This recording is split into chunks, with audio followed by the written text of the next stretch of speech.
Hey, this is Andrew Zirconiversa, and I want to show you how I made the track Infiltration from my latest album, ARCOLOGY. Here's a little clip of what's to come.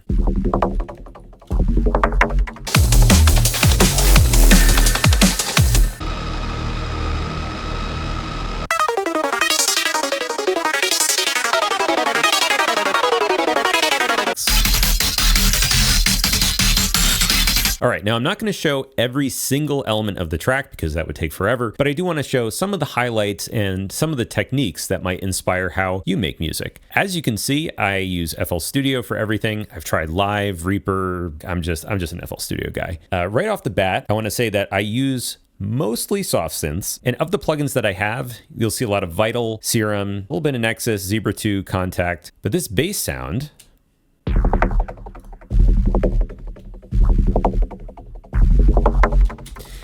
this one is actually from Thorn. I found a preset that I really liked, very utilitarian when it comes to sounds, and I started modifying it and adding different elements. If we take off the effects, I really like that woody aspect of it, but it didn't have enough grit to me. One thing that I found was that if you use a ring modulator and you use some noise on it, then you can dial in a little bit of that hiss and crunch without literally using a noise layer or just boosting, in this case, the FM amount. So I'm going to dial in more of it now, starting from 0.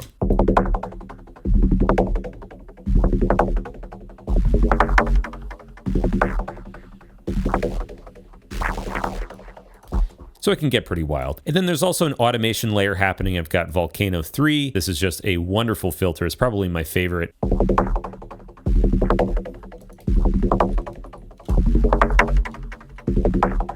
So after this, there's some various effects. What I want to show is this section here.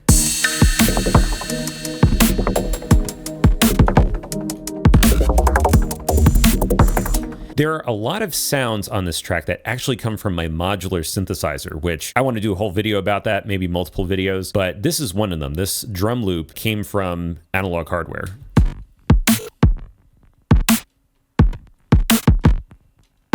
And the reason that it sounds like a little bit glitched is because I'm running it through a module called Data Bender, which is really interesting, probably merits its own video, but I'm going to crank that way up later in the track. I just really like the way that hits. If we go to the next 8 bars, check out these little snippets here. Basically, what I did was I took the clean or dry version of that loop, and then as I was recording from the modular, it's definitely a very improvisational setup. I cranked up that data bender more and more and got a lot of this interesting glitchy material to work with.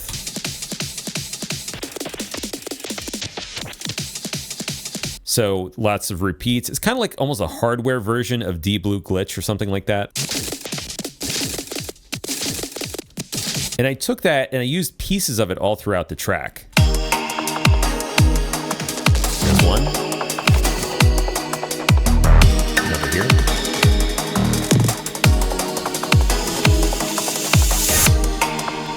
And in this next part,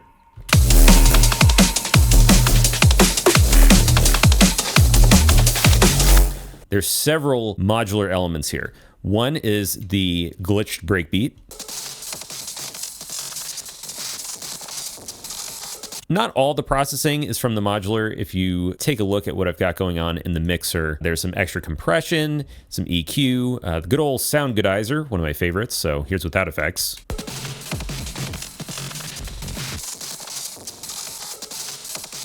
I have it kind of almost bandpassed in a way because I wanted it to take mostly the high range. But then there's something else, which is this really weird breakbeat kind of thing. And you hear it coming in and out. I'm going to just solo the track in its automation.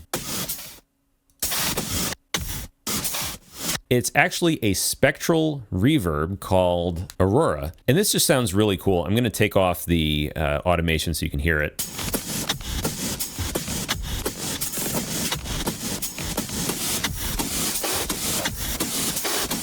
It sort of smears the sound and stretches it in interesting ways while also adding a sense of space. I haven't quite found anything like it in software, but I mix in things like that, the little bits of glitch from the hardware, And then, of course, the software drums coming from FL.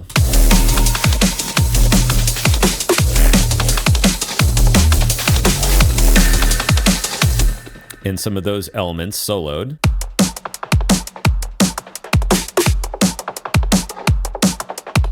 I use stuff like Wave Alchemy these days, Sounds of Kashmir, Gold Baby, lots of just one-shots from all different sources. But one of the most important things about drum processing is not just your layering, but also your effects. So if we take the snare, I'm using our Tape Sculptor plugin from Impact Soundworks. And then on the drum bus, there is more Tape Sculptor as well. If I take off the effects on the kick and snare and on the bus,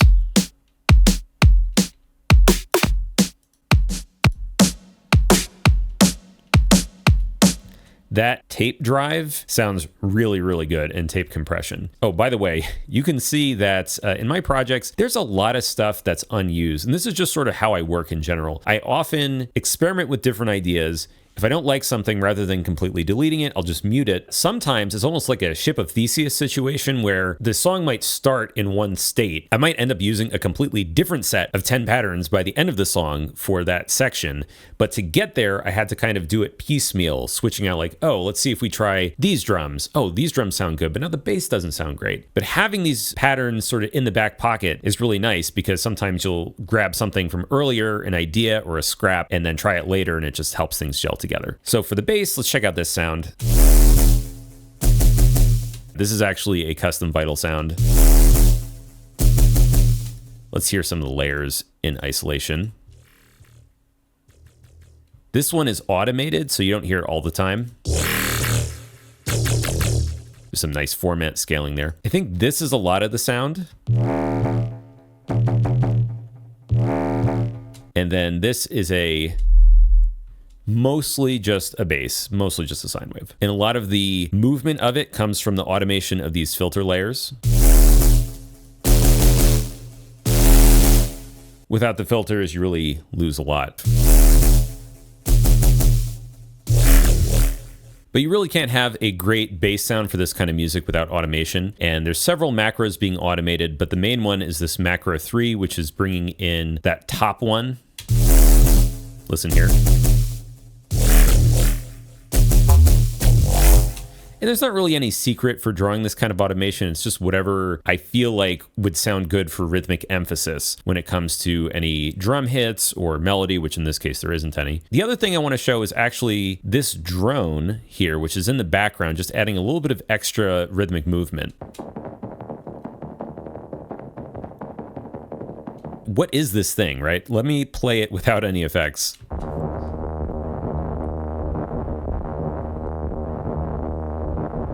This is coming from another hardware synth, the Solar 42, which is what I got before getting into the whole modular thing. It was kind of the gateway drug, so to speak. What's giving it the movement is primarily the kilohertz transgate.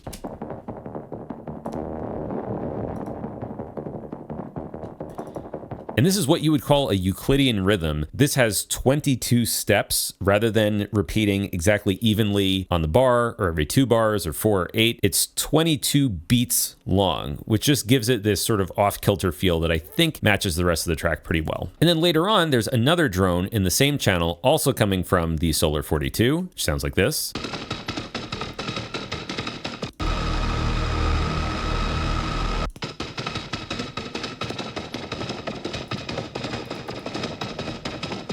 And then there's yet another drone. And this one also is being gated, transgated, using the kilohertz transgate. Here's with no effects. Pretty hardcore type sound. But when you have these drones together, I don't know, I just think it adds this layer of interest in this organic element.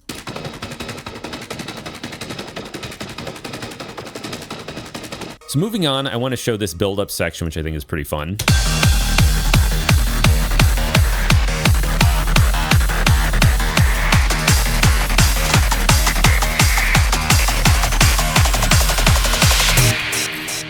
This was a lot of fun to make. It's very simple in terms of the notes. We've got several wavetable patches here. Let's look at the Vital one first. I like how the track is just called Vomit. That's what I call it. And it's really just a giant spectral mess. I'm going to play with the macro so you can get some idea of what's happening.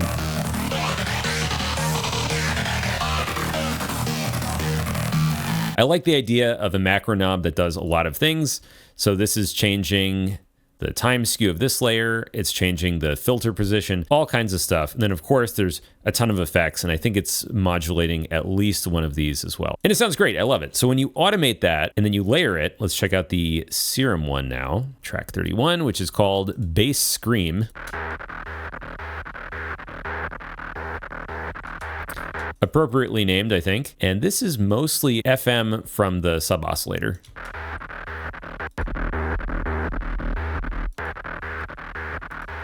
But without the automation, really,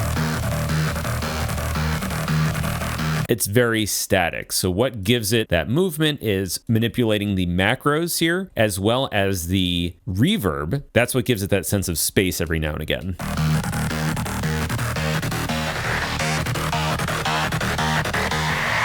There's Pro R by FabFilter, which is used on the Vomit layer, and then on the Scream layer, I have Arts Acoustic Reverb. And then that's with the Aurora and with the drones. So we've got that going on with software sequenced hi-hats and kicks and whatnot. And you take all that and then you throw it in with, oh, I forgot about that too. That's just a pretty simple Serum patch. A little bit of bass with a little bit of noise, real simple. But anyway, you put all that together and you get that really cool buildup, which you can see is drawn as almost like a staircase that drops back every so often to a little bit higher than it was before.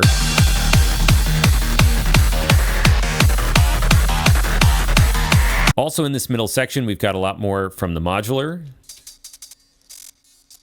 So we've got some hi-hats that are being glitched out. There's also this part of the drum loop. So this was like one session, half an hour of recording.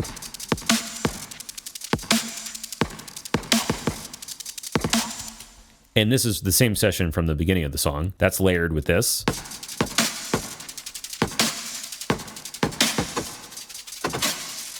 That's part of the Aurora there. Then there are some bass elements, which I called bass grains here. I think it was running through one of the granular modules.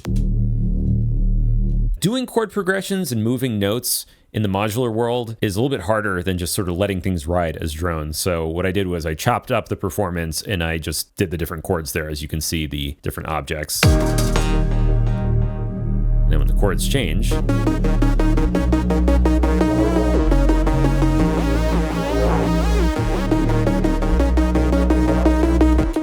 now this synth, I have to say, this is like one of my favorite kind of sounds. It's very classic. Like Crystal Method, for example, used this all over their debut album. I love that music. I still love it, even though it's like almost 30 years old at this point.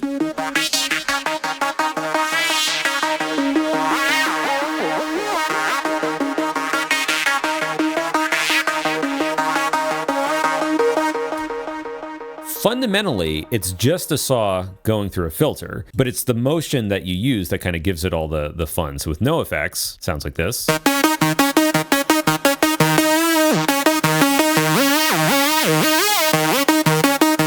sequencing makes a difference, of course, having that kind of pattern with a mix of short notes with legato notes that glide. When you add in the automation, which I think is mostly done with Volcano,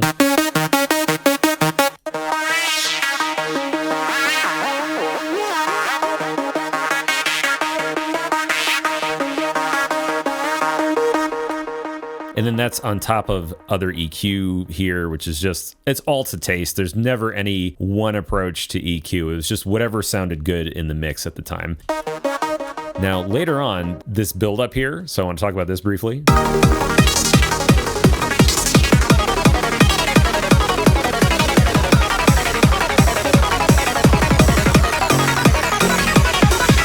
Very Infected Mushroom-esque, that's really the influence. So there's a big synth layer here that's being automated.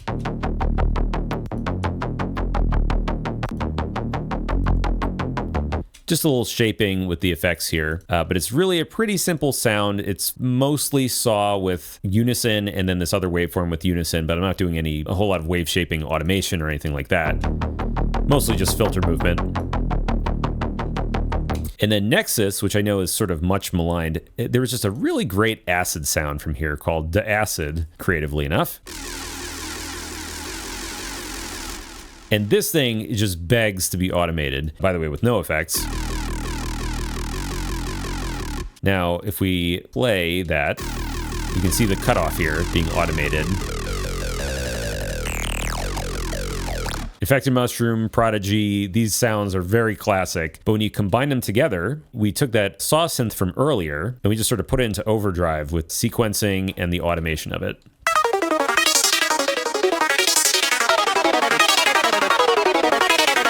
So I had fun with this, right? There's a sync sound, and that is going at the same time and it's harmonizing. And then there's another layer, a pulse, that goes underneath. That's a very, very simple sound.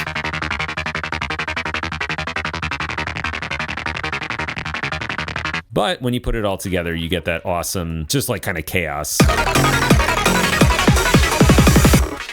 Oh, the other thing is actually, if you look, this is fun. The arpeggios go in the same direction at first. Towards the end, the last two bars, they start crossing over. So one's going down and one's going up. And then there's the big drop. So let's talk about that because this was a lot of fun to do.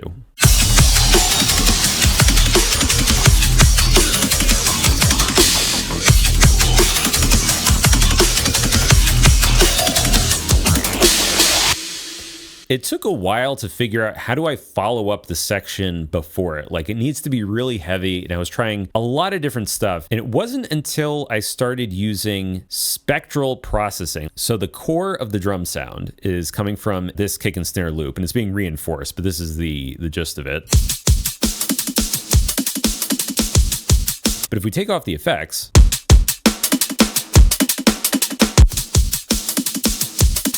the first tool in the toolbox is this spectral compressor, which is free. This thing can do almost anything. AU5 has an amazing video on it and some of the many creative uses. In this case, what I found that it did is it just gives it a certain smear. And I'm going to turn off the other effects I have on and just show you what this sounds like as I mix it in. So with 0%.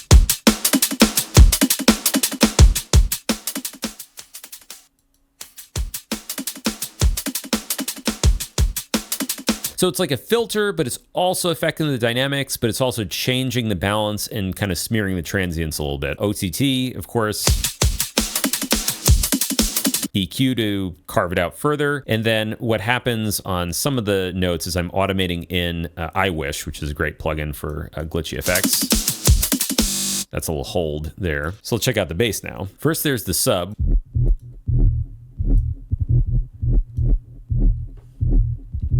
And you'll notice that this is actually very similar as far as the setup to one of the earlier sounds, but it's using a different effects chain and just different macro values. There's the acid synth from earlier, the Nexus one. Let's take those two elements together.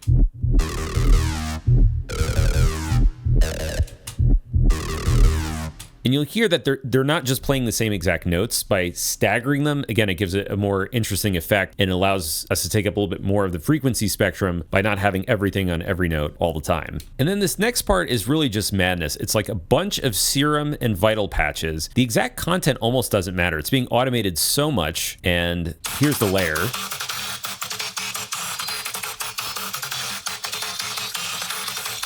Because what matters is the spectral processing. We've got a bin scrambler and morph. Let's take off all the effects. Now this is, of course, it's a huge sound, but it's too much. So it's really carved out. And on top of that, it's mixed with the acid sound and the bass sound from earlier. And when all that gets automated together, then what you end up with is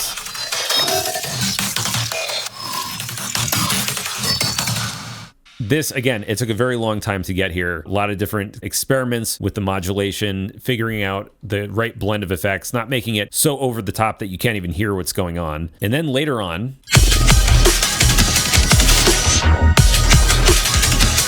Some of that stuff is just Volcano filter automation, sending as many tracks as possible into a track that has Volcano on it, mixed in with some extra elements on top, things like the data bender, as well as this sort of bell synth from earlier in the track. This one is also Vital, and it is based on a preset, which you can see here.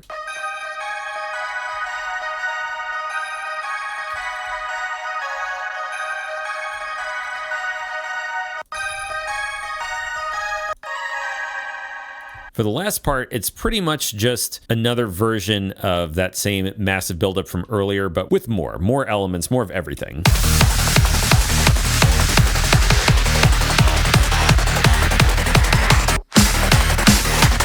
There's some extra parts that weren't in the earlier one. I'll isolate some of those.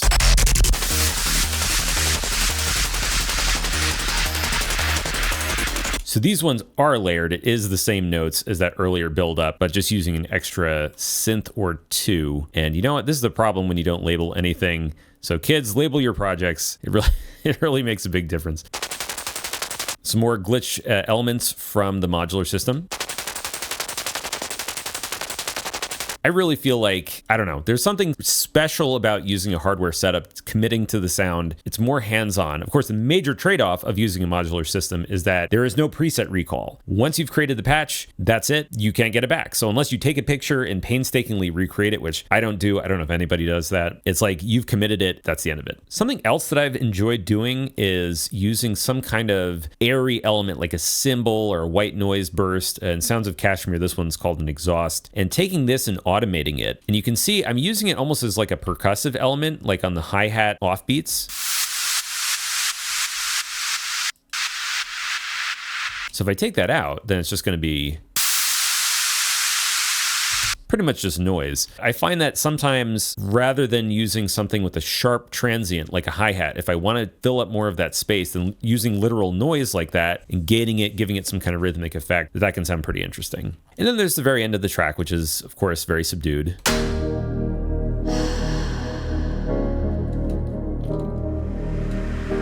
And I'm using a mix of automated in white noise to sound like an inhale. And then from Identity Sequence, there's a breath sound from the track Just Hold On. And that's on the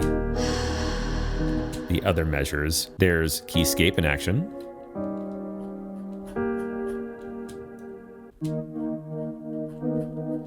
This synth from earlier, this is from Zebra Dark Horse, which is the Hans Zimmer edition of Zebra, which I think is still for sale. I'm just carving it out more, adding extra reverb. And that lovely low drone is here. And then this lovely low drone, it's actually the same crazy bass synths from earlier, but it's being heavily filtered down with Volcano.